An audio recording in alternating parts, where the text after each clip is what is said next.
So one of the things that is within our cost estimates, we worked through this with Sean, is getting the signals upgraded so they have detection that can see the queue.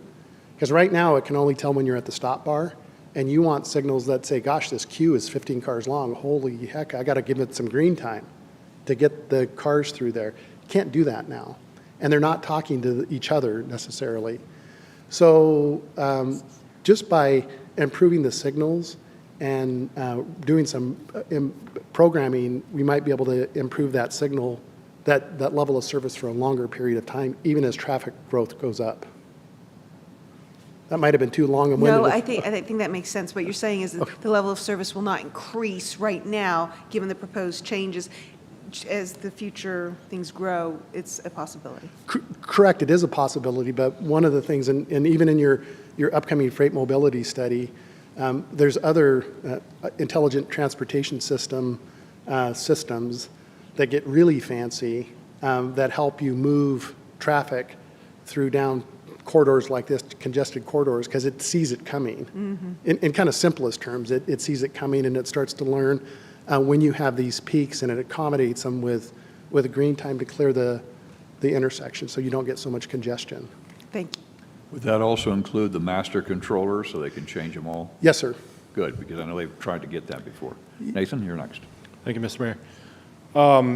You know, if I recall, we went through a traffic recalibration.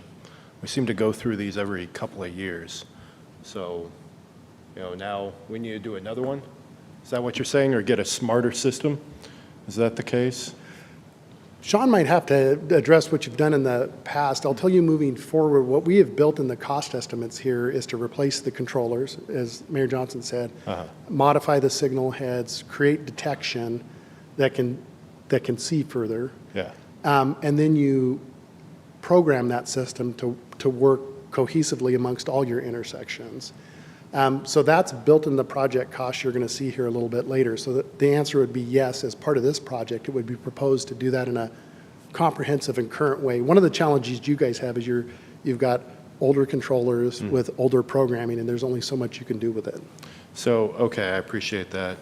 I think the other thing to mention, you know, I like what you're saying, gas prices going up, people using e-bikes, but I mean, it's a wicked problem. So gas prices go up, electric vehicles are on a big push. I don't really see that going down.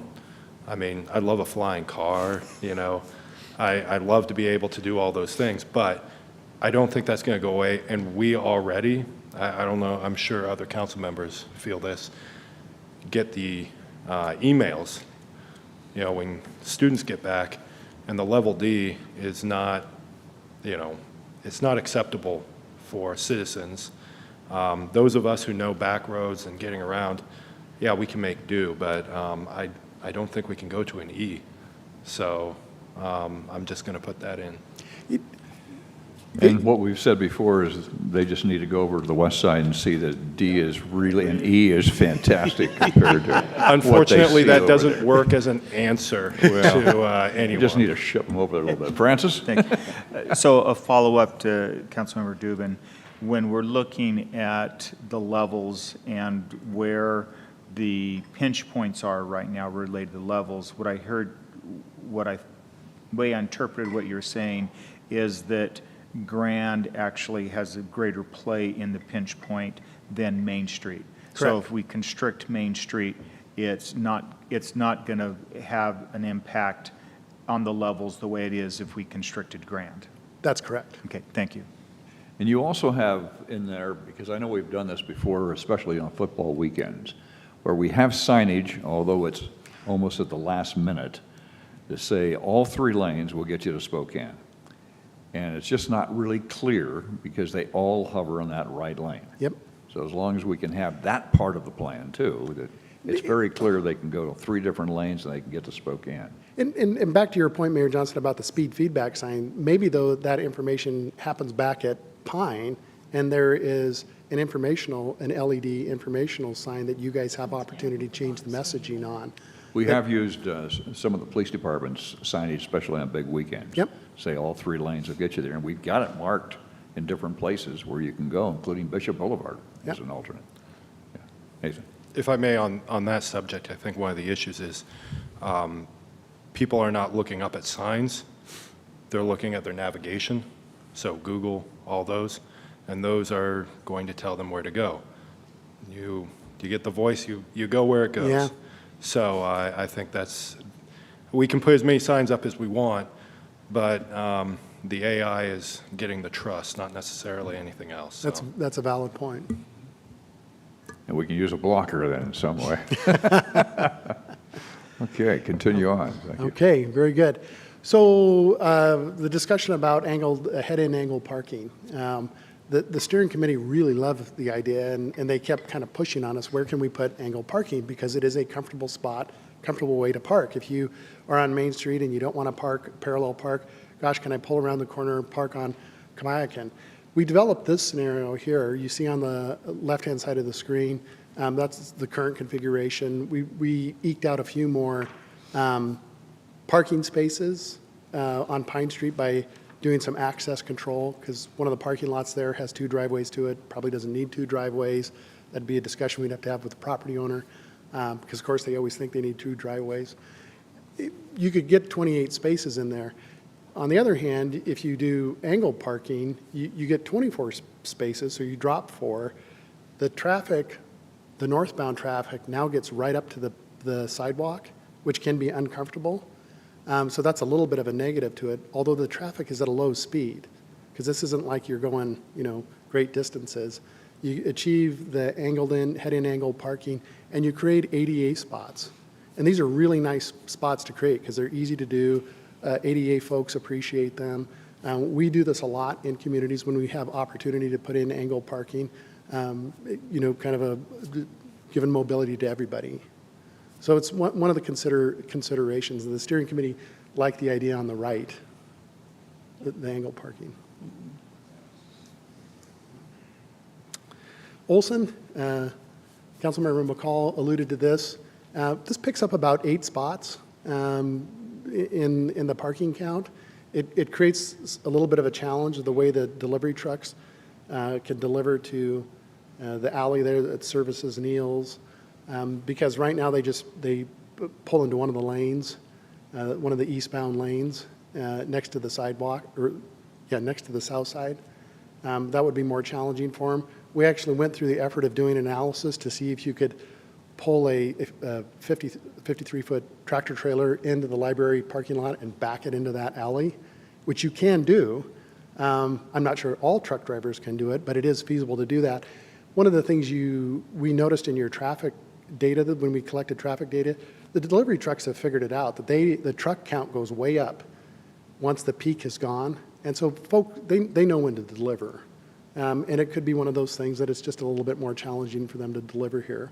But this is a nice configuration. There's 4 lanes there that are unnecessary. It gives diagonal parking, creates friction, so it slows people down. And they understand I'm in downtown, I'm not in a racetrack. And another reason for this configuration that I see is so many people are loading little kids in and out of cars, getting them in and out of the library. And this makes it much safer to put little kids in and out of cars with this configuration, rather than, we would have never gotten out on the street side in the world that I grew up in, but these days kids seem to jump out on the street side way more than they used to. So yeah, this makes it a lot easier for parents to manage car seats and everything else, yeah. And you'll notice that we've done most things in striping there. It's kind of a low-cost restripe effort. You could put a lot of that in curb. Not a lot of it. You could put some of it in curb and actually create landscape islands, but the project cost goes up, and it's kind of one of those, is it really worth the cost to do that? So just for clarification, you're showing on Olson Street, you head in for the library side, and you back in for the... They're both head in. Oh, they're both head in? They're both Okay. head in, yep. Okay. I was just trying to visualize different ways you've been talking in the past. Yeah. I want to make sure it's very clear. Both Yep, head in, great. very good point. And Yeah. this is because of not to head down the path of back and angle parking, because I believe that thing has been, that die has been cast, so to speak. We like back and angle parking. I've designed it in other communities. It works great. It's probably the safest way to get kids out of your car because they're going out to the sidewalk, but it's just not a configuration that would be acceptable here. So we're showing head and angle parking. They're getting roundabouts, so, that's, you have to do a little bit at a time. So. Ease into it, yes, yeah. Paradise Street is a challenge from the standpoint of it can inhale a lot of money, and what kind of return on investment are you getting there? When we look at the dollar values here later in the presentation, it may not be a priority. We did put a couple of different scenarios in there, the first one being signals. As I mentioned earlier, if you're going to touch one signal, it's really prudent for the city to touch all the downtown signals to get them to talk together. So that would be kind of our recommendation of a minimum level of effort. You could also put bulb outs just at the intersection, so you're reducing that crossing distance, maybe some opportunities for landscaping in there. A wholesale rebuild of it probably isn't in the budget cards. Since Main Street gets such a positive feedback from the community and the steering committee. This is just a general kind of people-centered discussion. I talked a little bit about Pine Street Plaza, which receives very high rankings in the ratings, as Courtney showed you earlier. High Street Plaza has a lot of cool opportunities because it's got some grade to it, opportunities to put something in terraced in there, gives people a place to hang out. It received relatively low marks and feedback from both the steering committee and the community. It's kind of a loud place because it's got traffic on two sides of it and almost three sides of it. So it's a little bit of a challenge. As I had been thinking through it, it might be one of those opportunities when there's private development on it. That might be the opportunity for the city to step in and figure out a way to do something in there if there's going to be private uses that can activate that space. But right now, it would be a little bit of a tough thing for us to recommend investment in that area. It's a cool opportunity, but budget always rears its head. Glenn? Sorry. I did have one question just on the design with the Pine Street. Is there a reason why you had the drive, no, the one you were on? Oh, on High Street? I'm sorry, High Street. Yes. I'm sorry, High Street. We crossed. You have the car coming down on the left side, then crossing in front of the people area, and it makes sense if it stayed on the right-hand side and didn't cross across where the people would be moving between the two spaces. I'm interested in, just from a design, why you were going with this type of design related to that. We would go with the design you just suggested. Okay. Yeah, because that's kind of one of those things when you're not looking at some of the details and you come up with this idea, it gets sketched up like that, and everyone's like, cool terrace. Then when you start to think about it more deeply, you're like, wait a second, the storefront is potentially on the other side of the street. It's on the west side of the street. There's a big retaining wall on the east side of the street. What do you care about that? Put the people space where the business is and move it just as you described, Okay. Councilman. I was just seeing it also as a safety piece. Yeah, totally. With people traveling between the two spaces. Yeah. Thank you. There's a little bit of a challenge for the turning movement there because the radius gets tight at the end of it, but you can deal with that. We could deal with that. How is parking impacted? This question we get asked all the time. Parking problems are a lot of times perception. There's a parking management issue that sometimes can solve it. But I did throw this in because council people always get asked, you're going to go do this downtown project and it's going to destroy parking and I won't be able to find anywhere to park. Well, here's the numbers. The existing, we're at 170, proposed would be 169. You see we're losing some on Main Street. The bulb outs consume some because you're trying to create that pedestrian space. But you pick some of them up on Olson, those spaces there. You pick up a few up on Paradise as well. If we were to go in there, we could probably do some of those even in a small way on Paradise with some striping and closing off some really wide approaches to pick up some of those parking spaces. But we put this in because we know council people, citizens like to talk about parking. This is just on-street parking. Yes, sir. It'd be nice to also, within this, include the count for all the off-street that we have. Yes. Because we have a whole lot of off-street parking, and so just to tell people, we have 170 spaces. We don't have 170 spaces. We have far more than 170 spaces. So. Absolutely, very good point. And and there's a whole other discussion that you can have about wayfinding for parking and how to direct people to that in unique ways. Because, and maybe this won't surprise you, people kind of gloss over the parking symbol, the international parking symbol, and we've converted to doing these crazy LED lit parking symbols in congested areas, so people like, what's that weird sign? Hey, that's parking. It's really cool. It's lit up. I can see it at night, just to help people find parking spaces, off-street parking. And it's free. For the most free. part, it's Yeah, free. Yeah, that's even better. So the numbers on the left are the steering committee. The numbers on the right are the community feedback. And generally, kind of the three big projects that we've seen is, as Courtney said, Main Street, Pine Street Plaza, Grand Avenue. Those are ones that are getting the high scores. Nathan, did you have something? Yes, sir. So I have a question about that parking. Now, something I hear quite a bit, and this was something Dan Records really fought for, was more handicap parking, because downtown there is none. And that's a major issue. And it brings up another question for me. How did you determine exactly how many parking spaces? Because something we had talked about, I believe it was nearly a decade ago, is whether, maybe it was less than that, whether to stripe downtown parking spots.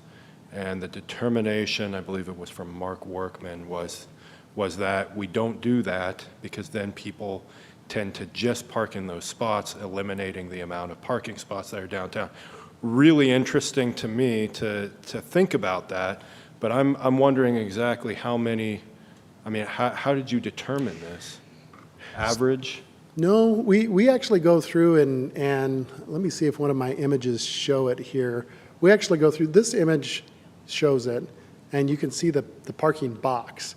Those are not the way that they would be striped, but we do it in order to figure out how many counts that are in there. And so when I get a question like this from a council person, I can say, that's the way we determine them. You actually go in and actually fit them in. We narrow up approaches when the opportunity presents itself, because sometimes, back in the day, everyone had to have a 36-foot wide approach. You don't need a 36-foot wide approach. You can get away with a 24-foot wide approach. So if we have an approach to a private property, you narrow that up and try to pick up some footage to achieve parking. And that's what we've done here, and that's where those counts came from, is we actually went through and sized them in all the streets.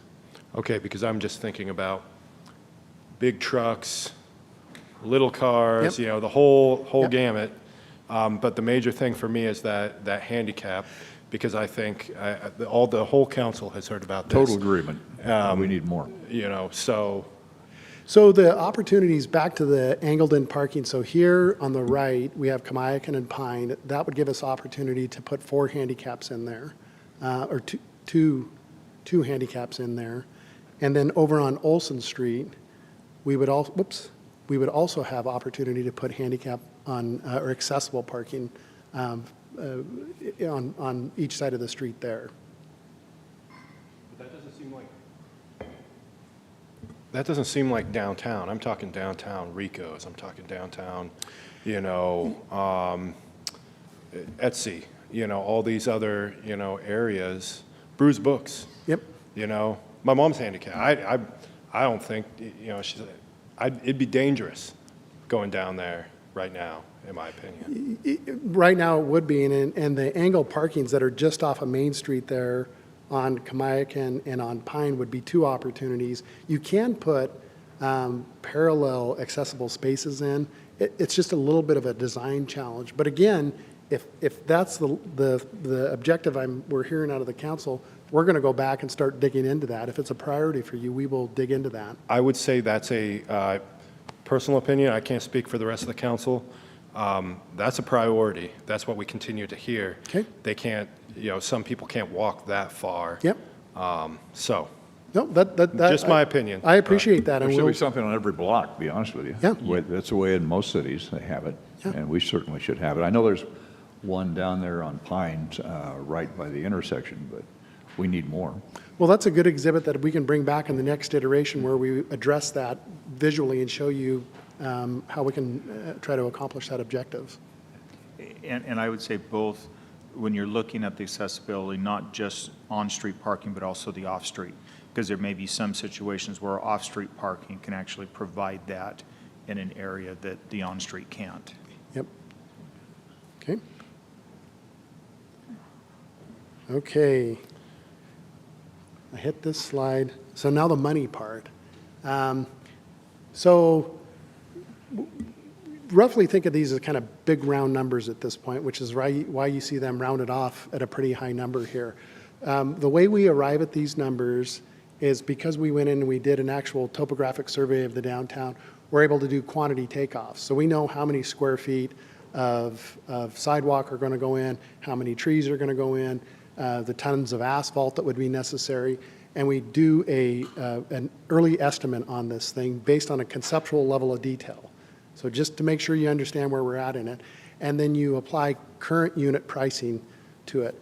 Because we're at such a high level of detail, we put a contingency on it, a higher contingency. So we have a 15% contingency on here, and then we added 8% inflation for a year. So we're trying to anticipate both inflation and unknowns because we're at such an early level of design. I've highlighted in green generally what I think I heard from the community. We heard from the community and the steering committee. Main Street, you're at 7.5 million, and that is a complete rebuild. Everything underground, everything above ground. Water services to the building, sewer services to the building.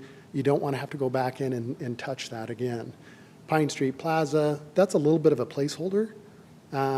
If the council said, gosh, we want really something razoo in there, we want a fountain that acts like a splash pad like they have up in Spokane, we'd probably have to add a couple $100,000 more to that. I'm not sure that that's where we would head. So we put in a placeholder for that. Olson Street, restriping it, solving a stormwater problem in the alley that heads towards Neal's, because water ponds back there, and then modifying the signal heads. A couple $100,000 there. Over on Grand. Grand is a signal rebuild and improving the sidewalks and that kind of pedestrian space, but it doesn't include, that green number doesn't include really touching the roadway. It includes restriping it, but not modifying the asphalt, tearing that asphalt up and redoing it. Does that grand price include the main controller for all the signals? Yes, sir. Okay. All the signals are, the only thing that is not in these estimates is rebuilding the poles and the mastheads, because we anticipate being able to reuse those.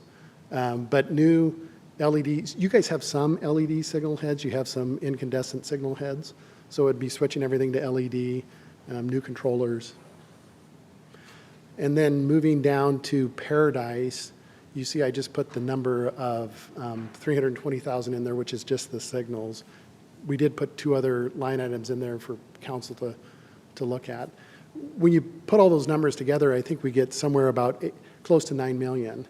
And we were trying to stay below the ARPA number that you had of 9.6, which some of that's been consumed in the efforts that have led up to this, the phase 0 and the phase 1 efforts that have led up to this. So tossing those out there, again, kind of in big round numbers, gauging council's reaction. Does that seem like the right direction to head? Do you want us to go in a different direction? Could I ask one more question on on Main Street, turning left, going south on Grand?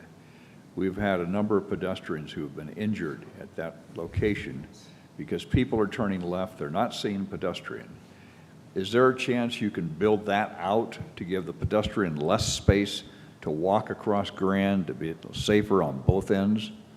But then again, you've lost probably another space, another lane or something like that. The configuration that you see on the screen here, and I'm not zoomed in on Grand, you'll see in grayscale, the light gray, that's the existing pedestrian crossing. And you see we've changed it to make it more perpendicular across Grand, because it's more consistent with the way we anticipate pedestrians to behave. We don't expect pedestrians to kind of cross at this weird angle. And so what we've done is we've moved the pedestrian around around the corner there on Grand. We would probably end up landscaping that corner a little bit as well with some low type of landscaping to encourage the pedestrian to continue around. The crosswalk would be perpendicular to Grand, like it's shown up on the screen there. On the west side of Grand, where Main continues on up in the hill, you'll see we've bulbed that out there. That's a little bit of a challenge, and I'm not certain those bulbs would work because you're on a downhill gradient, and that's a very prominent right turn that people like to make there. So I'm not convinced that bulb out would work. I would like it to work because it shortens that distance that people on the west side of Grand that are walking north and south would go. If you can make the yield sign really large coming down that hill, because they're supposed to yield to Yep. those who come the other way, yeah. Yeah, that is a challenging intersection, and as you guys know, in a bunch of ways, and our transportation people have been scratching their head trying to figure out how to make it better. Anything you can do to ensure the pedestrian safety there, because it's come too close, and we've had too many injured there. Yeah, And it's just, person cannot be visible there. Sometimes it's dark.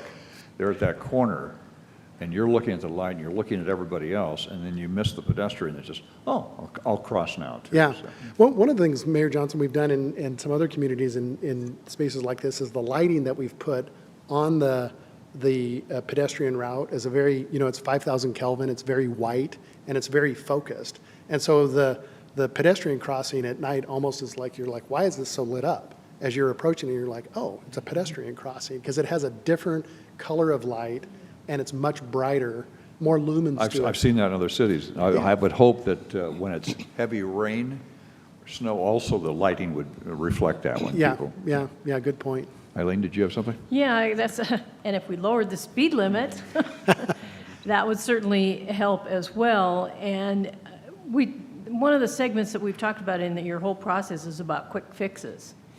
And so if we want to jump back to the quick fixes, I think the timing of the lights is something that we hear about. That's not necessarily you, that's probably the city.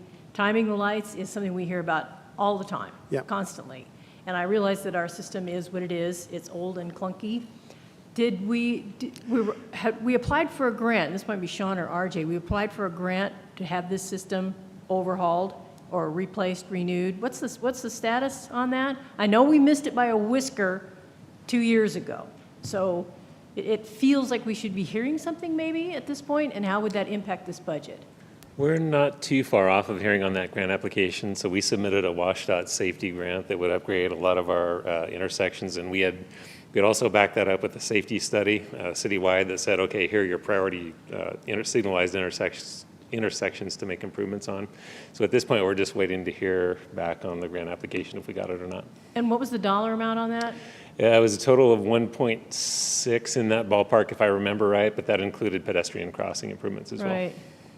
Because that would help. Yeah. And we desperately need it, but I think just retiming the lights is something that we could do, tomorrow, really. And we talked several years ago about, again, on the pedestrian crossings, about the leading pedestrian interval timing on the lights. Is that something that y'all deal with or not? Do you use it? Have you used it? Have you recommended it? I'm sorry, I didn't hear the first part. Leading pedestrian interval, that's where you give, Oh, with Courtney's pedestrian priority. okay, that's. Yeah. Yeah. Yeah, we do that in downtowns where it disrupts the cycle. Sometimes and that becomes the thing that we work out with the city staff and work through the appropriateness of this, and each intersection is different. When you give pedestrians Yeah. real strong priority. Yeah, and like I said, the more I do my homework on this, the more curiosity I have about some of our terminology, because most charts and traffic solutions rely on collision and injury data. But how do we define walkability? Do we have, within your team, I'm sure you have a definition for walkability, but there's a lot more to walkability than preventing collisions or preventing people from getting hit by cars. So I think the walkability needs to be maybe better understood by the people we're trying to communicate with, and what we mean when we say, well, we're going to have, the level of service is E. Well, does that include walkability? And how does that include pedestrian safety, or does it? And how does the Department of Transportation factor that in? Yeah, that's a valid observation, because a lot of times folks don't dig as deep as you have, and we have it in the back of our mind when the client is saying, we want pedestrian priority, we want pedestrian focus, and we're like, sweet.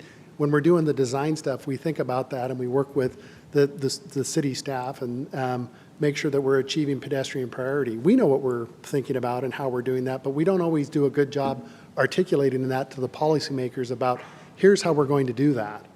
You know, when you go push this button, it's going to disrupt the traffic signal at this point, and the traffic won't reset itself until this point, the signal won't.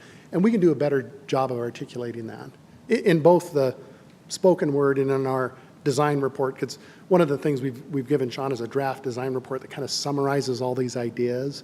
And I think Sean will provide that to you guys at some point, but we can add some language in there describing that. Yeah, I mean, your traffic studies are far and away the best we've ever seen. Oh, thank you. There's just, and I've told that to everybody. Yeah, There's thank no you. doubt about it. But I Yeah. would also like to see little animated people Yep. walking through Yep. those as That- well. yep. So people get a sense of that walkability rather than just cars zooming by, because that's what it feels like. Yeah. Those animations are terrific, but they're just a video game of cars Of zooming traffic, by. yeah. And there's no people, there's no bicycles, there's no nothing. That's a valid observation. It is in our mind, and I appreciate you pointing that out, because we do need to do a better job making that a chapter or making that a prominent section of a report.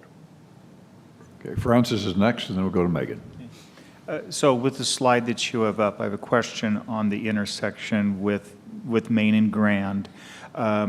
If we're looking at the intersection because of the realignment that you're doing with the crosswalks, you're actually pushing these cars back from where they stop. Yes. If they're on Grand, traveling north, and also coming down Main Street. The dark line is the new line, the light line is the lighter one. Correct. So I had two questions related to it. One is, it looks like it's pushing the cars back, and so my first question is are we going to lose some visibility with the cars that are turning? I'm thinking from Main Street turning left. Is that going to cause some effect because they're so far back from the intersection? That's the first question. And the second one, it looks like by pushing those back, we're also going to lose a parking space on Grand and possibly one on Main Street. And just if those are both accurate. And those are excellent questions. And the answer to the first question about is the site distance materially impacted? We'll use that word. We don't think so. Remember, we're at concept level design, and so we get in and we take a look at it, and the transportation folks, the geometric people, are looking at this. We're doing it in plan view. We're looking at street view, which we have our own street view from when we did our survey, because and you guys might have seen it on Google, we talked about it before. We don't think so. We think we can achieve those stop bar locations and maintain appropriate site distances. When you get into design level detail, this will be a robust discussion with WashDOT, because we'll need to make sure that we're dialed in on those things. Hopefully that answers that question. On the second question, the answer is yes. You lose both a parking space and you lose queue length. How many cars you can stack up in that intersection. And when I first sketched this idea up and I sent it to the transportation guy, that my phone rings and he says, you can't do that, you're losing queue length and you lose a parking spot. I'm like, but what if we kill a person? Of course, the phone hung up and he called me back and he says, yeah, we should do that. But in our opinion, the pedestrian safety trumps a parking space and queue length. Megan? So just taking off on what Eileen was pointing out around helping people to understand how we're making downtown improvements and more walkable and easier to navigate, place that you want to be, place that you want to do business. So once the council decides on the priorities and, says this is what we want to do, this is probably more a comment, but I think it's going to be absolutely critical that we really have a strong communications plan and rollout and help people understand through community outreach the choices that were made, what sacrifices had to be made, because obviously we can't do it all, and how it's going to impact them. That's basically what people want to know, is what does it mean? So first and foremost, things like parking. That'll probably be the first thing. And it'll be really important through city efforts and the communications person, Matt. And I want to support them any way I can, because this is going to be a big effort and we're going to have a lot of questions. Again, that's a great observation, from policymakers. I'm hearing that sometimes, we get so buried in the details and we know what it's going to do. And we think that our imagery is communicating that. There's probably some more things we can do at the ground level, giving folks views of what it might look like. Similar to that perspective view I showed at Pine Street, maybe a few more of those, and distributing those more broadly through the public information campaign. So I appreciate those comments. Okay, Becky is next. Yes, I wanted to reiterate a couple of things. One is the accessible parking. I do think that's so important. I mean, in our image, we have a person with a disability in that image, and if there's no way for them actually to be downtown, the irony is just unbearable. Yeah. And the other thing is I wanted to reiterate what Councilmember Guido just said. In looking at the images that you've shown us tonight, the way I drive home would be disrupted. Knowing what we're creating, I would be like, cool, because this is amazing. But I know that for a lot of people, that would not be so. They would only see the disruption. I think you all have done an amazing job, especially with the community outreach and kind of like tapping people gently on the shoulder, hey, change is coming. And even though they didn't like the reverse diagonal parking, they are aware that change is coming, right? Like that we're doing that, and to continue that on, so when they get to that, they don't see, as has been said a couple times, only the disruption, but that we're creating something really special. I don't know if that's all within your scope, or if that's how that works. Just to address that, one of the things, and you guys know where we're at in the funnel, and we're tossing these ideas out here. As council starts to narrow us down, I'm going to zip back through slides, so sorry to get in. Once we start to get narrowed down, we'll start to produce more imagery like this when the ideas are more fully formed, which, these images really communicate things.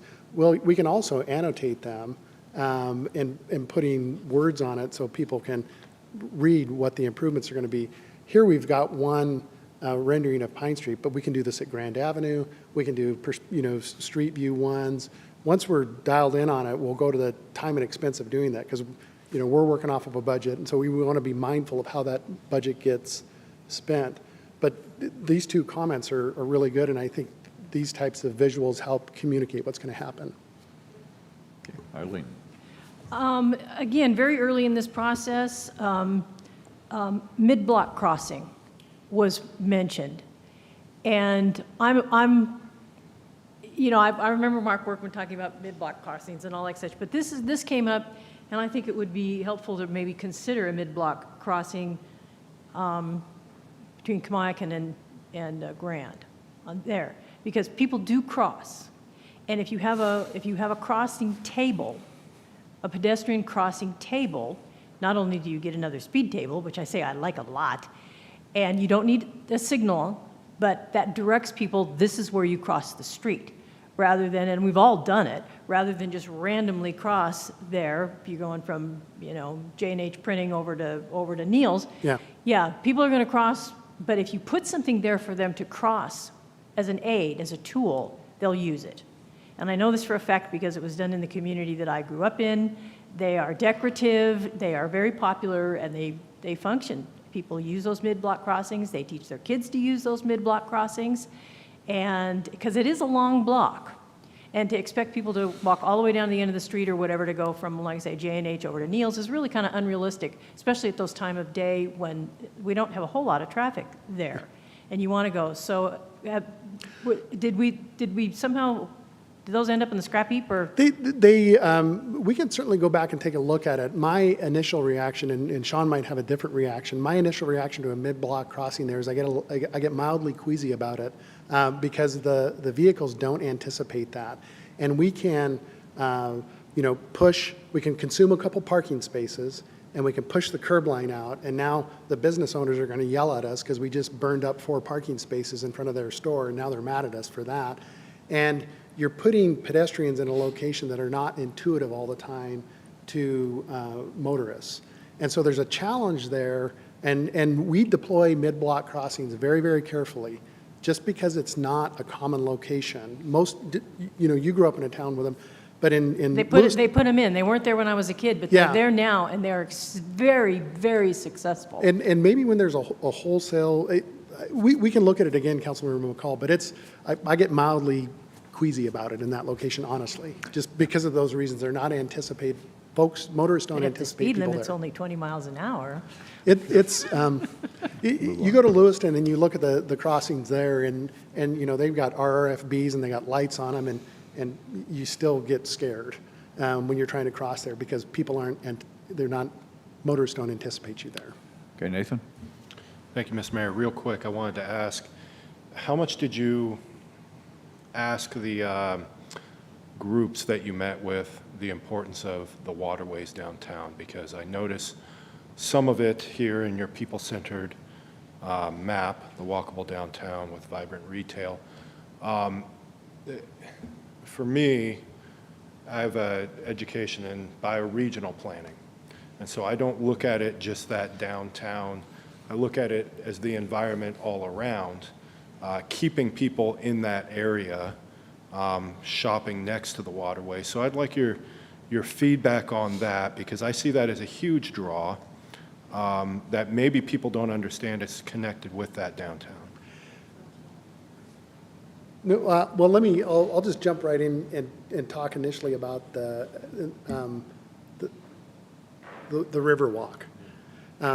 You see the thin blue line up there, there's along the Riverwalk. That corridor wasn't in our scope of work, but as we started working through the process, we couldn't kind of help ourselves but to look at that, because it's a cool resource, and there's opportunity to do some really neat things in there. In the storybook, I think that there's some imagery that we left in there that shows some renderings we put in there that show a river walk through there, because it creates an opportunity to connect folks to that resource, educate them. There's opportunities to turn buildings around or split buildings in half to have them have a view. And if in the storybook, you'll see some imagery in there that shows that. So it's part of our mindset. The other part of our mindset is stormwater treatment. Right now, it's direct discharge to the river. We're looking at those bulb outs as opportunities to do some pre-treatment in there. And so before the water discharges, it gets some pre-treatment. We probably won't get to the level we'd really love to get to because we'd have to consume so much square footage. But we're now using some treatment technologies that can go in a relatively small footprint and achieve some pretty good removals. Cost a little bit more to build them, but we actually plugged them into our cost estimates because we envision doing that. Thank you for going above and beyond. I appreciate that. Yeah, you bet. Courtney, did you have some? I do. I want to add, Pullman's River makes it so special. And we did hear a lot of community feedback about the opportunity to leverage that amazing asset. One of the things that our final document will include is, this list of things that came up that we think are great ideas that we couldn't touch because of scope or the way that the city's budget for the project is funded. And one of those really will be that we think that if money fell from the sky again, the city of Pullman should do a river corridor study. I've walked from the lumber yard all the way down to the ball fields. It's an amazing asset with such great spaces. And it should be something that attracts and keeps people downtown. I'd love to see it. Love to work on the project. Hate to do a pitch right now, but I will. Okay, I think we're getting near the end here, so Yep. because we got a lot of things to cover tonight Yeah. here. including a tourism report. Okay, so Francis, real quick. I did want to follow up on the mid-block one. If you look at it, take a real careful look at the safety, because my concern is if we're going down Main Street, the cars in the right lane queue and tend to stop while the others keep going. And my concern is with the mid-block, someone would walk out from that car and would be unexpected. So so I just make sure we think about the safety for pedestrians in it.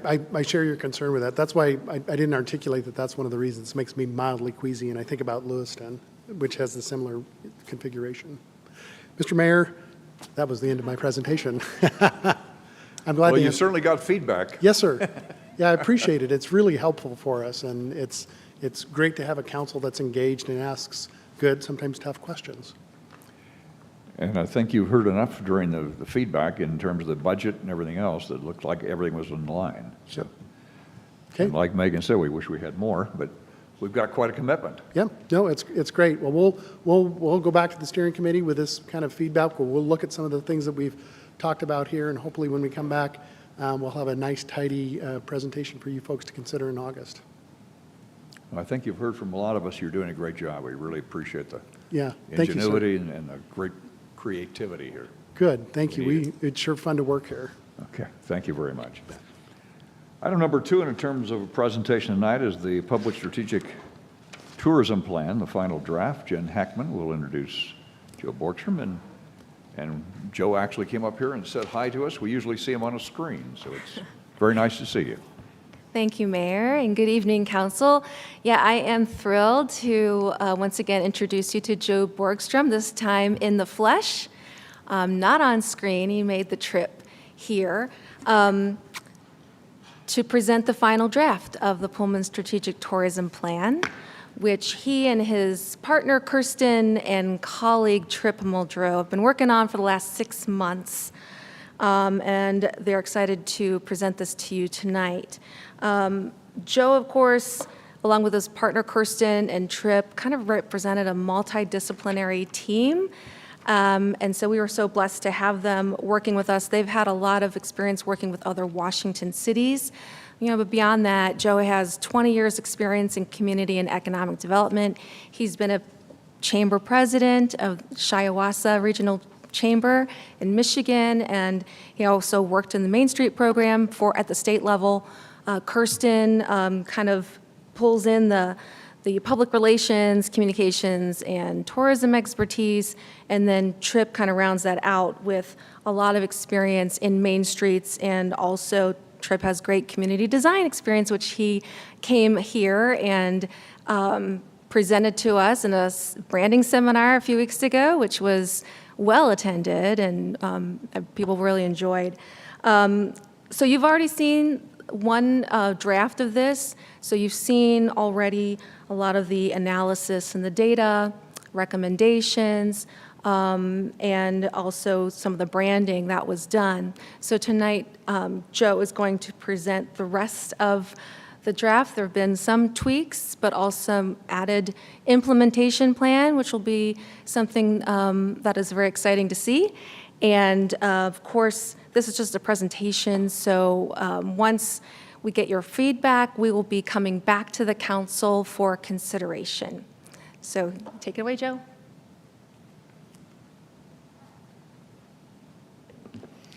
Thank you, Jen. I appreciate the introduction. And I also want to thank our colleagues over at Welch Comer for warming up the council for tonight's presentation.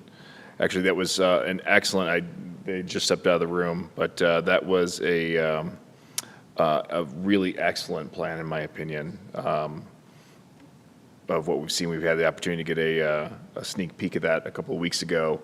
It was nice to see, as we are going to talk about some of the recommendations tonight, that there was concurrence, and we came at it kind of blindly from at different angles, and we came to some similar conclusions on downtown, which I thought was really nice. As Jen mentioned, that the council you've seen, when I presented to you a month ago, and again, I also want to extend my thanks for the grace. I was unable to attend last month due to being with COVID. So I appreciate everybody allowing me to come in virtually, so I'm very thrilled to be here in person tonight. But what you saw previously is we talked a lot about the data, as Jen mentioned, and you guys were provided a draft about a week ago. We've made a couple of minor tweaks to remove some ambiguity and some vagueness there and to provide a couple more concrete things. And so what I really want to do is I want to walk through the final draft here. It's 43 pages. I'm not going to go through every single page. So I know we just went through an extensive presentation, and I want to make sure that I want to keep this kind of in a smaller format, just so we can make sure that we're moving things along a little bit. I want to make sure that as we start off, though, that we make sure we're in mind of the goals. And so the goals, the three major goals were to increase overnight visitors to Pullman, specifically during the week and or shoulder seasons, which is December, January, May, and I'd also probably add the summer months as well. But to increase tourism product and services, provide more opportunities for small businesses, and then to improve communications between the tourism organizations. A couple of additional things, we just put in some statistics about tourism in the state of Washington. One of the things I think is really interesting, I'll touch on this in just a second, is the lack of a state of Washington tourism department. There is a group that does it on behalf of the state, but not having an official kind of state tourism department puts Pullman and many of the regions kind of at a disadvantage compared to other states who are doing, some direct appropriation stuff where they're able to buy big national ads. And so there's a little bit of a challenge. We'll talk more about that in just a second. Again, we want to acknowledge just the number of people who were instrumental in making sure that we were able to do this, including the steering committee. I want to make sure I recognize Jennifer and RJ and Mike and the team here with the city who have been absolutely fantastic to work with while we've been here. And again, we had a number of focus group members. I'll talk about all that in a minute. Again, the idea around tourism is bringing people from the outside in to be able to spend money within primarily the city. But we have a recognition that Pullman is greater than just the city boundaries. And then really a reminder that the visitor is somebody who's from 50 miles away or more. So what we didn't want to do is encompass, Moscow as an example of somebody who might be a typical visitor. It's just part of the market here. So we want to make sure that we're clear about that. The situational analysis, again, we went to a lot of data talk last time. I do want to offer some points of clarification because I can't remember which council member asked about it, but about the alignment of visitors from a national perspective versus, say, Pac-12 schools. That does align very, very closely, of course, because we do see visitors, especially for basketball and football games in particular. But when we look at some of these greater numbers on the percent of visitors and where folks are coming from, that the fact that the largest percentage of visitors is 1.4%, that tells us that's a very small percentage, right? 1.4%. That means the very wide berth of folks, of geographies that people are coming to from Pullman. So I think that's important to note that, we do think that there's influence from the Pac-12, but more so it's a factor, but it's not as big of a factor, I think, as we would initially think because of this diversity in terms of where folks are coming from. Again, talked about the neighboring communities. We want to make sure that we corrected a typo from an earlier version that had stated incorrectly that Moscow is bigger than Lewiston. I'm sure Lewiston didn't appreciate that if they got wind of it, but we did make sure to correct that. One of the challenges, this is one of the things I wanted to make sure that I addressed, and it was addressed in the report, is the challenge of cooperation across state lines. And as a border community, it's very difficult from an economic standpoint, from a governmental standpoint, to do a lot of cross-border cooperation. Businesses can do it, business associations can do it. It's very difficult for units of government to do it. And it doesn't matter if it's the state of Washington and the state of Idaho, or in my home state with Michigan, we have a place called Michiana, which is right at the Michigan-Indiana border. We have several border towns along those lines. And it happens virtually in every state. There's a few states that we work in. Texarkana, as an example, the state line goes right down the middle of the downtown. So it could be worse. You could have some of those situations. But the challenge with that is that there is no model that exists anywhere in the country where there's a sense of revenue sharing or anything like that crosses state lines, because it requires both states to agree. And when you have instances where you have very different political climates, as you do in Washington and in Idaho, it makes it even more difficult. So we just wanted to acknowledge that this was a challenge, that I think everyone recognizes the importance of Moscow and the importance of reaching across the state line. It's just incredibly difficult to do formally in a governmental point of view. So we just wanted to make sure that we pointed that out, that this is an inherent challenge, that if you were two cities that happen to be on the same side of either one of those state lines, this is a completely different plan. It's a completely different approach. But because of some of the geographic challenges and the political challenges you have because of the state line, that comes into play. And we just want to make sure that we pointed that out. The tour asset inventory, we talked a little bit about this briefly last time. What we wanted to do is essentially kind of map out physically so we could see where a lot of these assets are. And between the draft you saw in May and this draft, we received a lot of feedback from staff and from others, and we were able to add quite a bit, and some of it's color-coded again. We just wanted to be able to show the depth of the assets that are here, and these assets range from private businesses to parks and trails. The Pullman area and the city Pullman itself is blessed to have a huge amount of assets, and these assets, again, range from things that we don't think about, like coffee shops, but to those park systems, the Gladish Community and Cultural Center. You can go right down the list, and of course, the biggest asset of all is WSU. But having all these things in your community, I think, is important, and we want to make sure that we recognize a lot of them. And I'm sure no list, I think, it's almost like saying thank yous at the Oscars. You're probably going to end up leaving somebody out inadvertently, but we think we did a pretty decent job of trying to categorize a lot of the assets that are here. Want to talk a little bit just briefly about the strategy input process. Again, the previous speakers had talked a lot, the folks from Welch Comer talked a lot about their input process, and the fact that we had 321 surveys from people, and these were, as I mentioned before, majority of them were from Pullman, but we did get responses from Moscow and from other places, but the vast majority of them were from Pullman.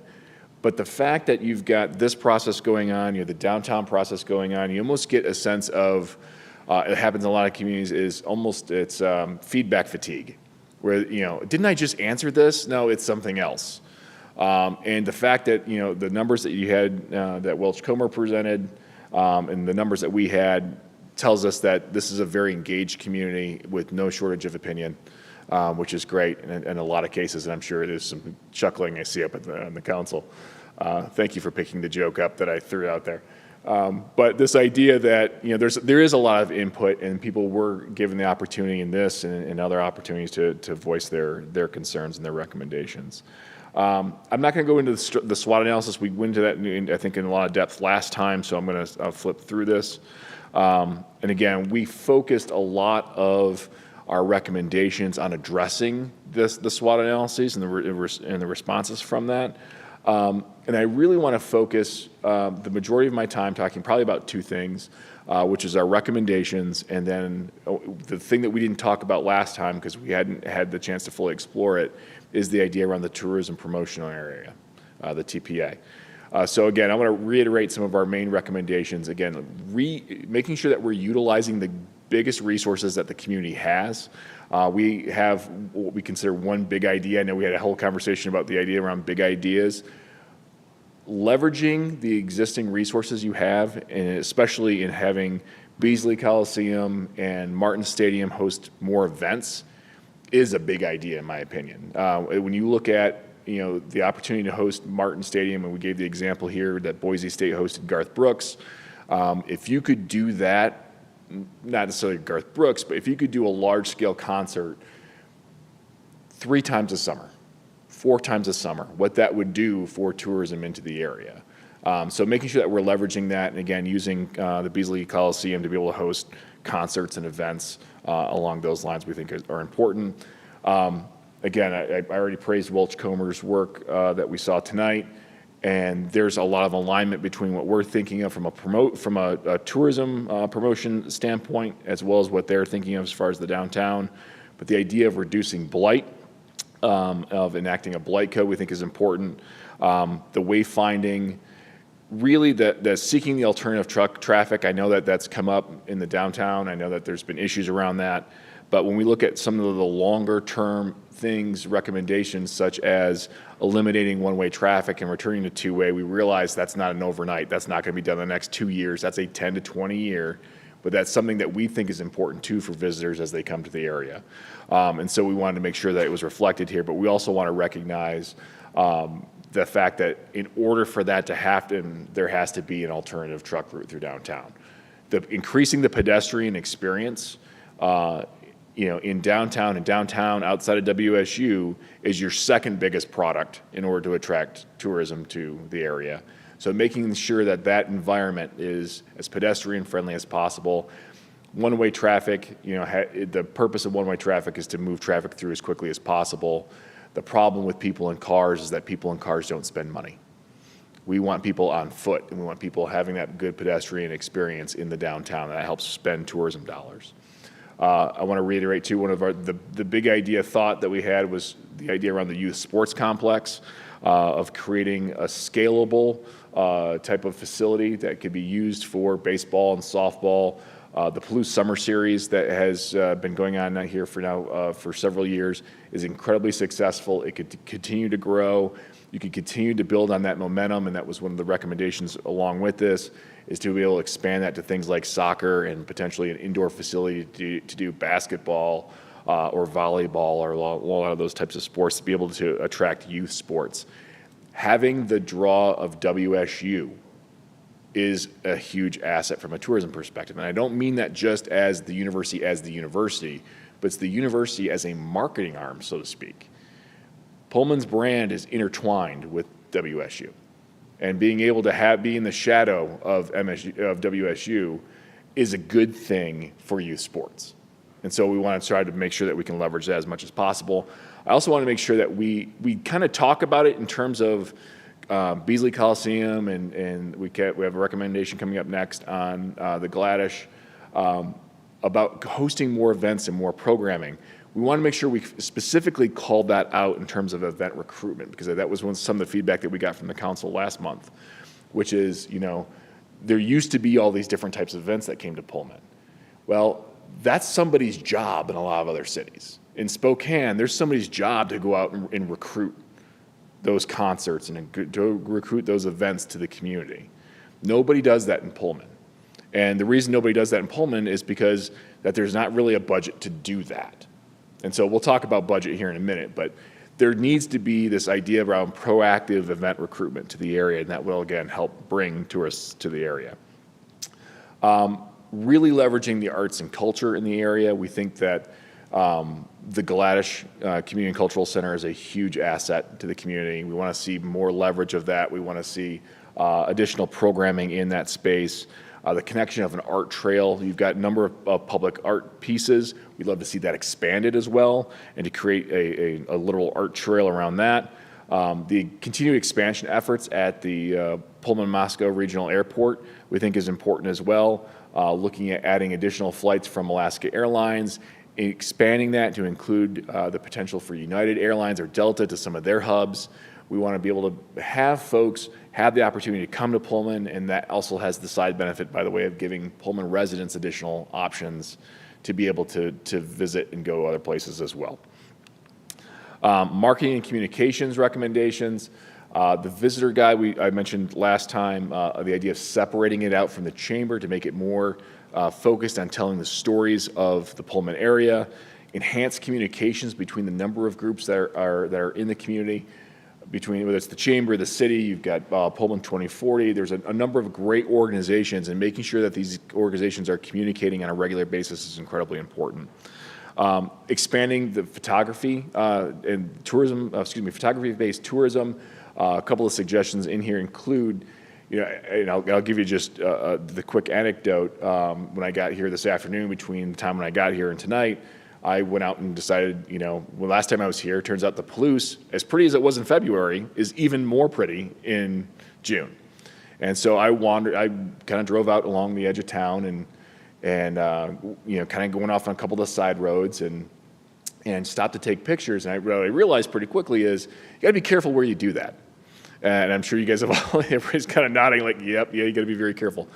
It would be great for there to be able to work with some of the local farmers to be some designated areas where tourists can come and take pictures of the Palouse. And because one of the things that we heard a number of times where farmers, as much as people love the Palouse, farmers don't like people trespassing on their property, rightfully so. So creating some designated areas for people to be able to come and take great photographs of the community would go a long way. And then improving the search engine optimization of the visitpullman.site, we think would be really important. When you Google some key terms, it doesn't come up on any of the first pages when you look at the major search engines. So we want to make sure that as more and more folks rely on search engines to be able to do their background information on doing their research on their vacations and those sorts of things, that becomes one of those top terms for even just WSU or Pullman or some of these other terms that you would think that would be on the first page that they're not, and just improving that as part of that process. The branding, again, we went over a lot of this in the last one, but the one thing I want to make sure that I reiterate in this, and the one tweak between the version that was sent out last week and what you're seeing tonight, is we wanted to specifically call out the need for a unifying brand within the community. We think that that's, you could call that a big idea if you want, but I think this idea of pulling together a number of organizations that would be willing to share, some sort of identity. And the way I always describe this is a really good community brand, and we were able to provide kind of a basis of one with the overall destination brand of Pullman. But a really good community brand allows each organization who participates in it to have its own identity, but still look like it's part of the family. And the way that I describe it the best to communities is I have a brother and a sister, and they are completely indifferent and separate people, but when you put the three of us together, there's really no doubt that we're part of a family. And a good community of organizations and a good community brand does that for organizations, that everybody's their own person, but you can tell they're part of the family. And that helps bring a different level of professionalism to the community, and that's something that we think is important. All right, so I want to transition. Any questions so far up until this point about the TPA? Or before I talk about the TPA?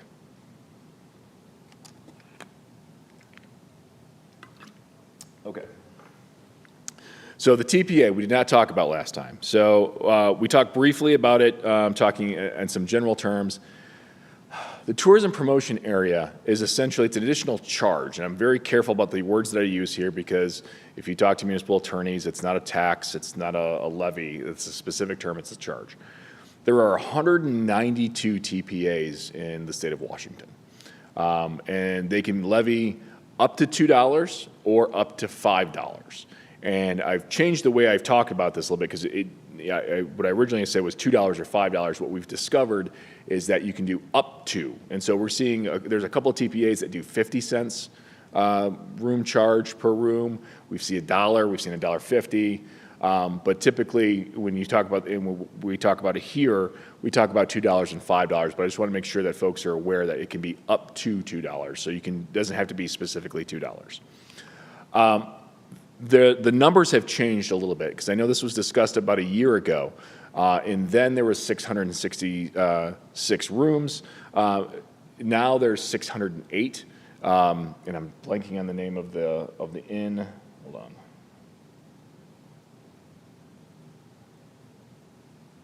Nendel's Inn. Their website now says they are no longer taking any new reservations. If you call the number, it's disconnected. So we no longer included them on this list.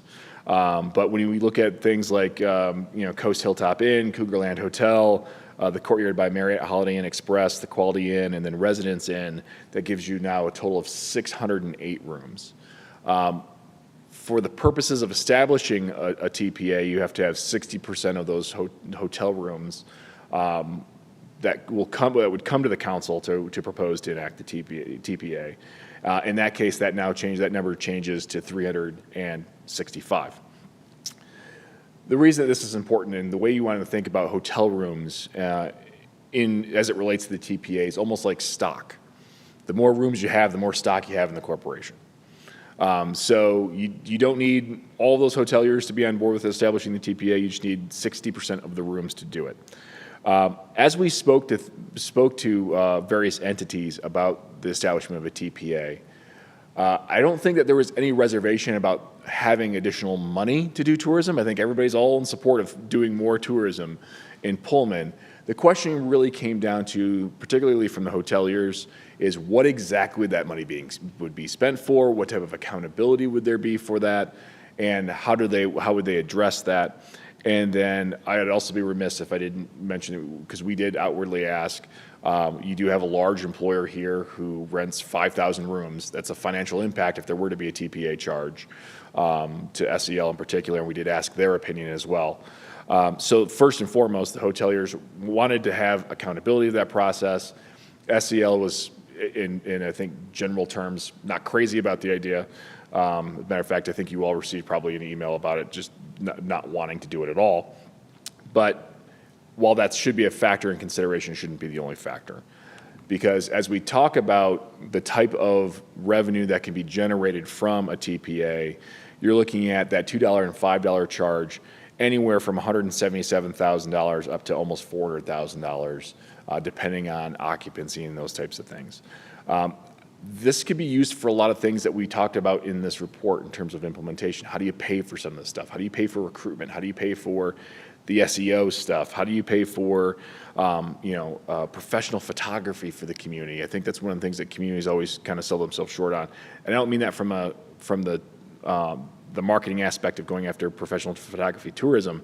I mean literally professional photography for the community to market itself. And there's a number of ways that you could use this. But all in all, our recommendation would be to weigh it heavily on whether or not to do this.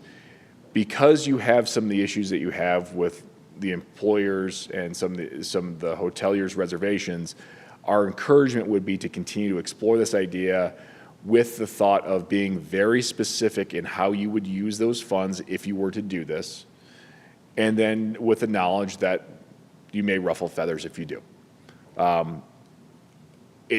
To me, we think it makes sense as long as there's a defined plan and how those funds are going to be used. If there could be an advisory council created of those hoteliers, we think that could make sense. But again, ultimately, because this becomes more of a political decision, it's not necessarily for us to say whether or not you should or should not do this. We think it's a good source of revenue, but ultimately the council needs to weigh whether or not that's going to be worth the issues that you would encounter from the council. Any questions on the TPA? Okay. So I want to talk briefly about implementation. Tourism, we believe, much like economic development as a whole, is a team sport. We think that there should be multiple partners at the table. Certainly the city is a big player. The chamber, as it's a long-term contractor for tourism, we think it's important for them to be at the table, and we've outlined in the implementation plan plenty of opportunities for them to participate. WSU, we think, obviously is a huge partner. The Downtown Pullman Association, we know that they've recently hired a full-time executive director, which is great. A functional DPA is going to be very important to be able to have a good tourism product here in Pullman. And then obviously the Gladys Community and Cultural Center and the airport. And we have this other item called Others. The reason that we listed the organizations that we have is because most of those, I'd say the vast majority of those organizations have full-time professional staff. So they have more capacity. But that's not to say that they're not other organizations. We think that there are other organizations certainly worth including in these processes. Pullman 2040. There's a number of others that we think are important that they should be included. But we enumerated these specifically because they had capacity to be able to do things.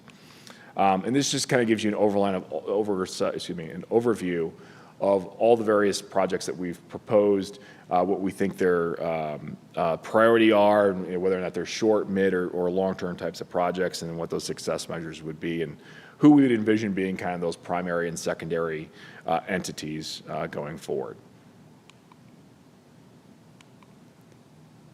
So that is about 45 pages worth of stuff, and I think in about 20 minutes.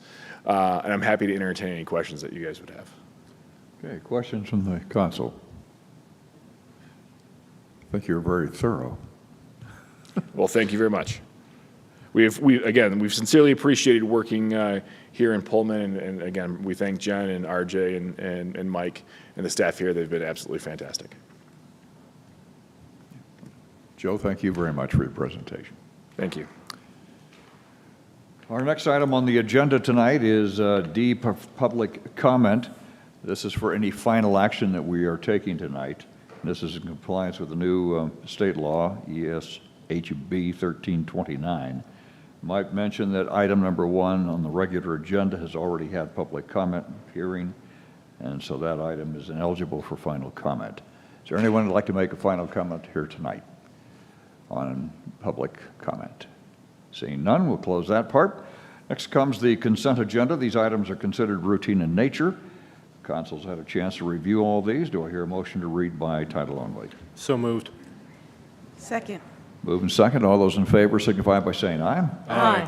Any opposed? With that, Laura McAloon, our Thank you, city Mayor. attorney. Your consent agenda consists of a motion to dispense with the reading of the minutes of the regular meeting of June 14, 2022, and approve them as submitted. A motion to authorize a lodging tax grant to the Pullman Chamber of Commerce in the amount of up to $32,150 for the 2022 Pullman 4th of July celebration. A motion to authorize a lodging tax grant to the Palouse Summer Series in the amount of up to $32,000 for the 2022 Palouse Summer Series baseball tournament.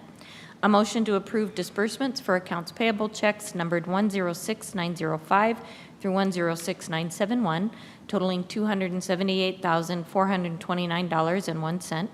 A motion to approve disbursements for accounts payable checks numbered 106972 through 107022, totaling $2,358,454.68.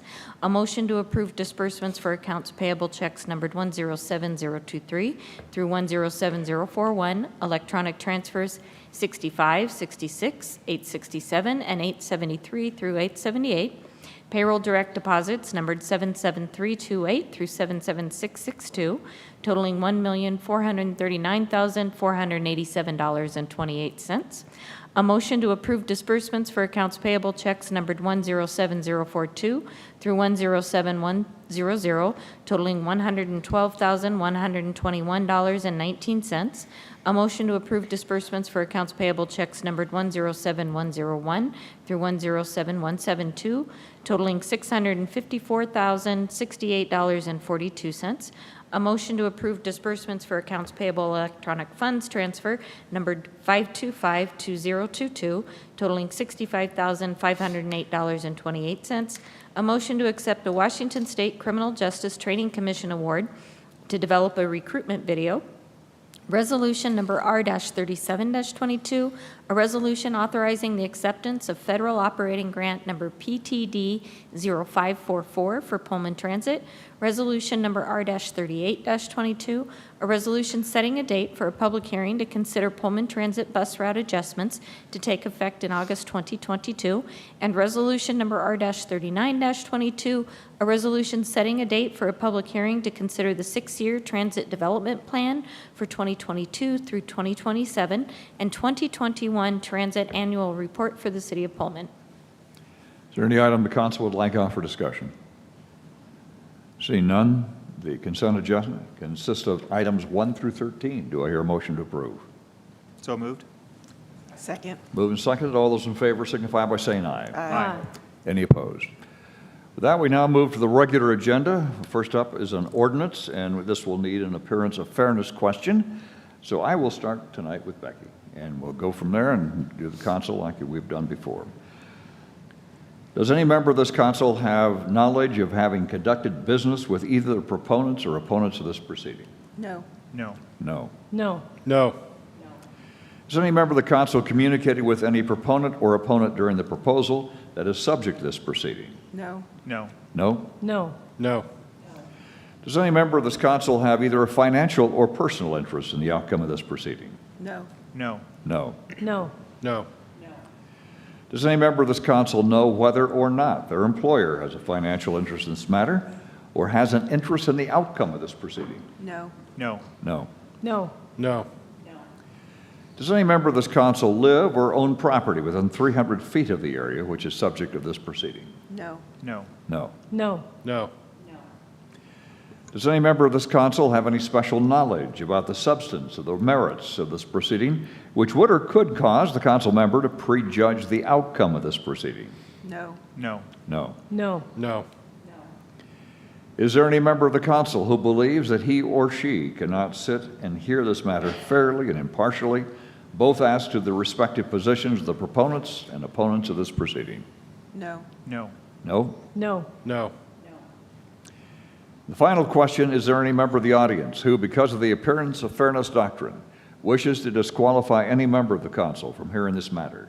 If so, please state the name of the council member and the reason or reasons why you believe this member should be disqualified because of the appearance of fairness doctrine. Seeing none, we will now proceed. Our Community Development Director, R.J. Lott. Thank you, Mayor. Good evening, Council. This application before you this evening is a zone change. The parcel on your map is approximately 1.1 acres in size. It's located on the north side of Center Street on Sunnyside Hill. For reference, this is almost exactly opposite of Regency Pullman. The other zoning on the north side of Center is R2, as you can see on the map. The difference between R1 and R2, R1 is designated as a single-family zone, which would include up to 7 units per acre as maximum density. R2, which is designated as low-density multifamily residential, has up to a maximum of 15 dwelling units per acre and would include single-family homes, manufactured homes in designated manufactured home parks, duplexes, and apartment complexes. Like I said, the applicant wishes to have R2 in this entire section north of Center for future development. This would help him and his team have a consistent zone throughout their project. The benefits of having a consistent zone would lead to an increased probability of development of this area.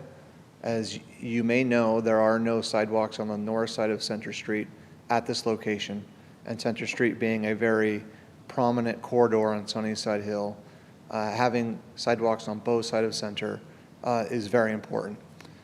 Leading up to the Planning Commission meeting in May, staff did receive one email comment, and that's included in your packet for this evening. Primarily the email comment centered around traffic on Center Street. We did happen to have Clayton Forsman, the Deputy Public Works Director, at the May Planning Commission meeting, on a different topic, and he was able to explain that there are traffic calming procedures in the works for Center, including traffic circles and eventually a traffic signal at the intersection of Center and Grand. There were no other comments received, and eventually the Planning Commission did recommend unanimously an approval of this zone change from R1 to R2. Are there any questions of the council? Questions from the council?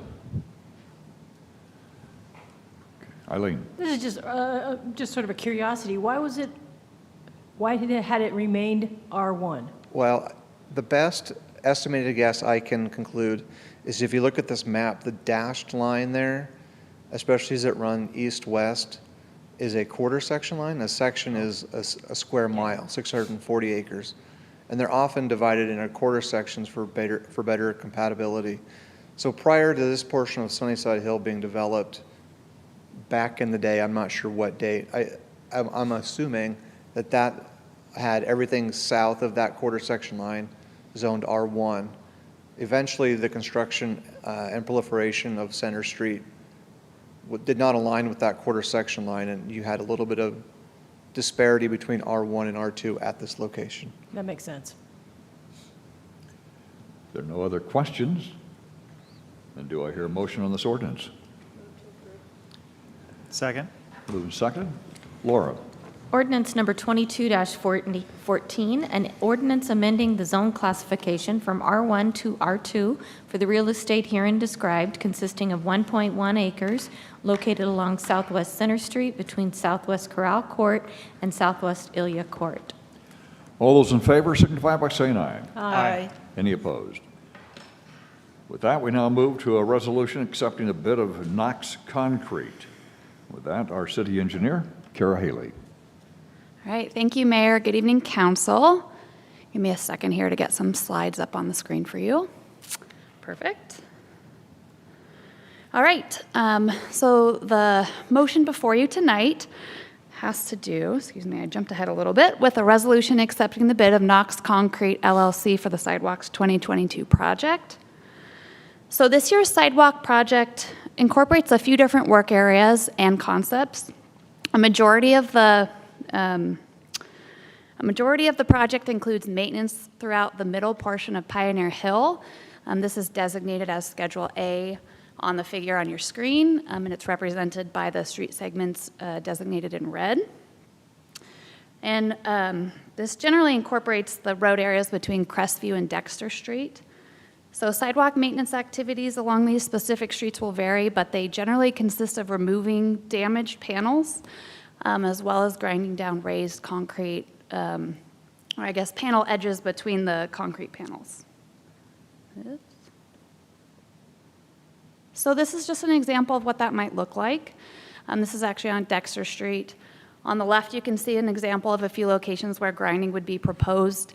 The surface of the sidewalk panels are actually in pretty good condition, but you have an uneven surface between panels. So grinding removes that and creates a smooth transition.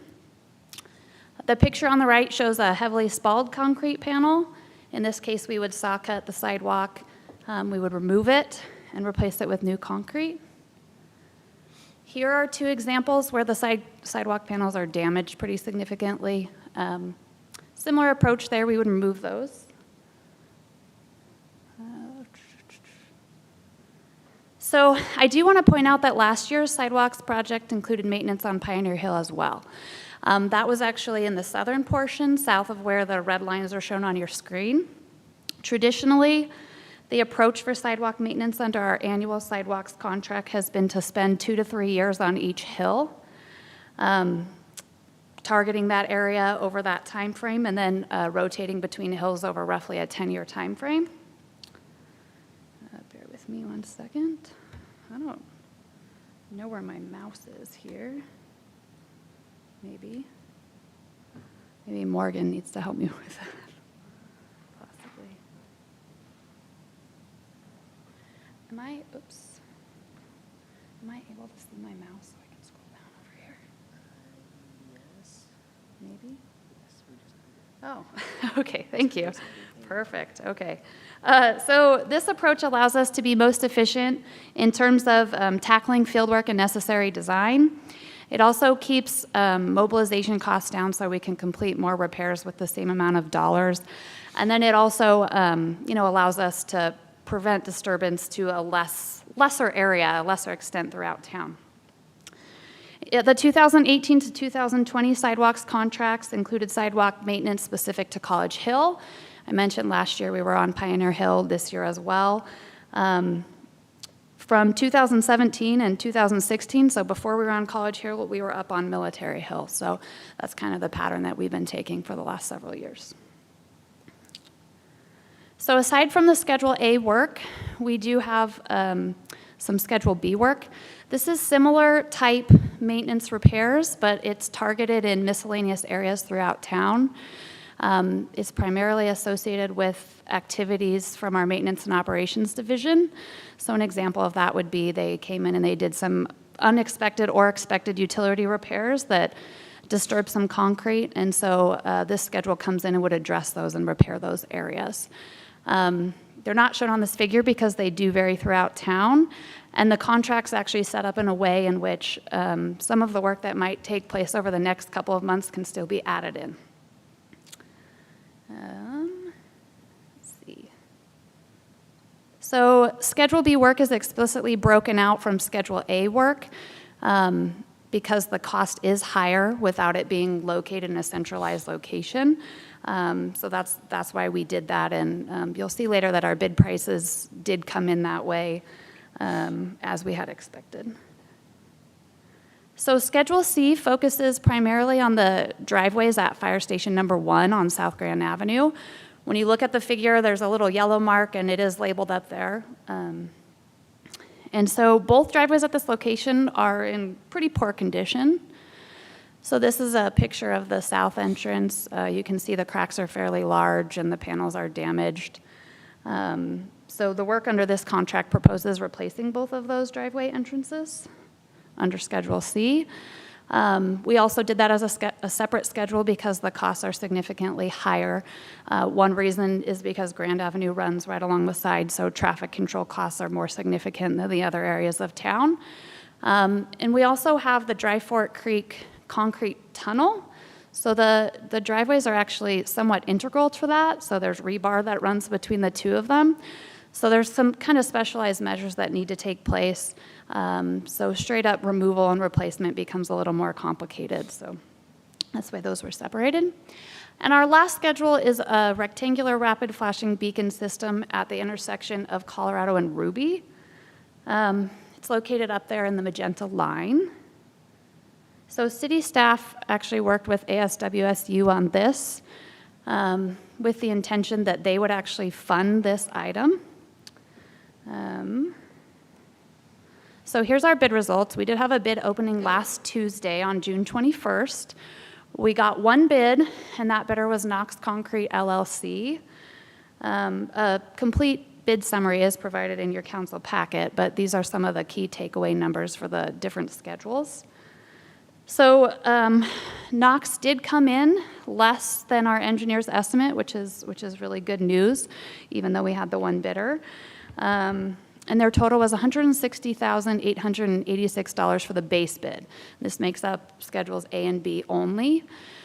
Schedules C and D were actually set up as add alternates, so they can be added into the contract at the city's option, and those would need to be designated with notice of award. Similarly, our engineer's estimate was super close. So I'll jump back real quick. For the base bid, Knox came in actually 8% below our engineer's estimate, so that's good news. And for Schedules C and D, they differed by less than 1% for both of those, and they were also a touch lower.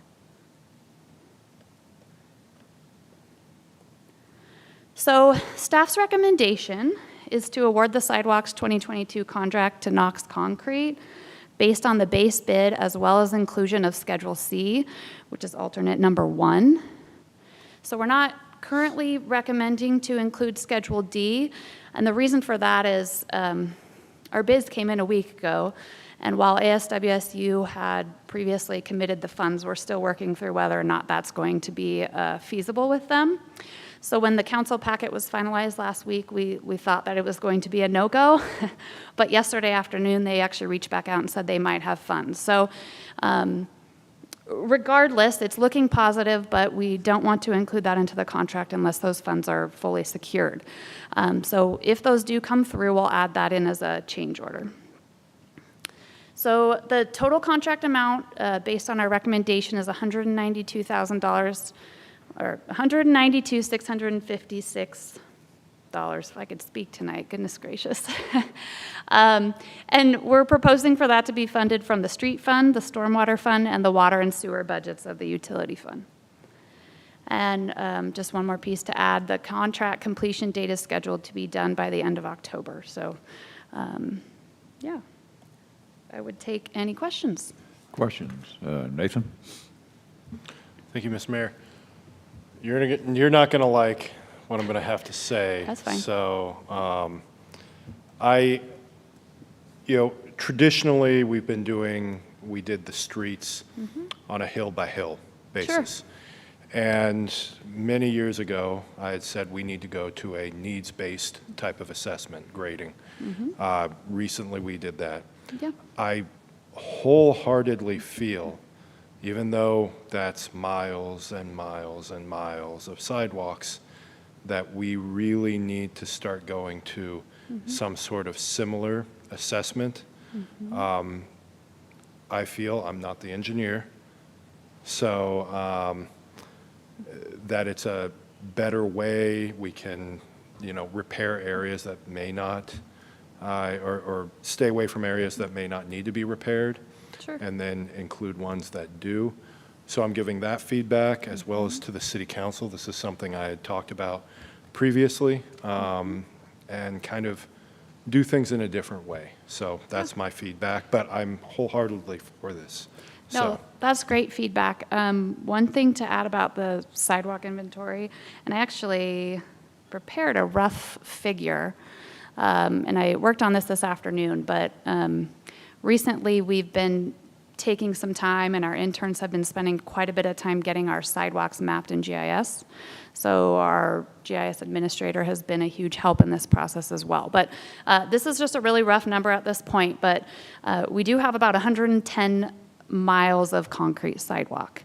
This is not counting asphalt paths that you sometimes see in other areas, and we have numbers on those that we can get as well. So Councilmember Weller, you're absolutely right. We have a lot of assets to cover us in terms of sidewalks. One of the challenges is budget. So we typically have about $70,000 budgeted a year for maintenance, which is not a lot, and $80,000 a year for infill, which is putting in new sidewalks. So that barely puts a dent in what we're able to do. And one of the challenges with sidewalks is if you were to network the whole system at once, you can have a tree, roots can come in and raise up, so it's kind of a dynamic. It's not entirely dynamic. I mean, obviously you have sidewalks that are in need of a replacement, and those can get targeted on that point, but it does change. So when your budget doesn't align with the needs, it becomes challenging. But we have talked internally. We actually reached out. Stantec was the person who did our streets asset management program and road matrix, and there are options for sidewalks programs. They have a sidewalks module as a part of that program, which would support the roads, but it's not exactly the same as the roads. It's not as easy to track and estimate deterioration from the present condition, if that makes sense. So it's great feedback. I do appreciate it, and we'll continue to adapt, and we are working towards that. And so thank you for your feedback. thank you for this. This is Yeah. awesome and read my mind. Thank you. One of these days it'll be further along, but I thought the question might come up. Here's a list of our sidewalks locations where there's actually not sidewalk now. So we're becoming more sophisticated in the way that we work through that and using GIS to help us with that. So we are making progress. Great. Francis? Thank you. So my question has to do with the work that's being done at the fire station and just the impact that it's going to have with response and how this fire station operates. And that might be a Chief Heston issue as opposed to you, but I'm just interested in what impact that will have with their operation. It's actually a great question. I actually had it on my notes, but I forgot to say it. We have been in contact with the fire department, and they actually approached us with this location and some concerns with the safety, and you can see the wide cracks. So the contract is set up in a way in which they will have to phase the work, so at least one driveway entrance is open at one time. And they actually, because the tunnel is on the east side of the sidewalk, as soon as they remove the existing concrete, you're not actually allowed to put any load on that. But we have chatted with them. We have a plan in place for how they can move one or two of the fire engines to a different location, but still be able to access it with the smaller engines. So we've worked through it initially with Ray. Lamoureux was the one who we had talked with on that. So we have a plan. Yeah. Okay. Any other questions? If there's not, do I hear a motion on the resolution? Move to adopt. Second. Okay. Laura? Resolution number R-40-22, a resolution accepting the bid of Knox Concrete LLC for Sidewalks 2022 project and authorizing execution and delivery of the contract for said project. All those in favor signify by saying aye. Aye. Any opposed? We now move to new business. Any new business to come before the council tonight? Okay. Nathan?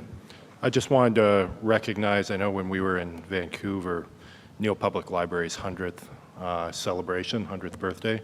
So I just wanted to mention that. I know Francis volunteered there. I heard Megan had been there, so it's quite an accomplishment. So I'm not sure if any others did, but yeah. I read Children. Hey, Last- there we go. A couple of weeks ago, okay. Anything else for new business? If not, do I hear a motion to adjourn? So moved. Moving second, all those in favor signify by saying aye. Aye. Any opposed? We are adjourned. Right on the money at 9:24.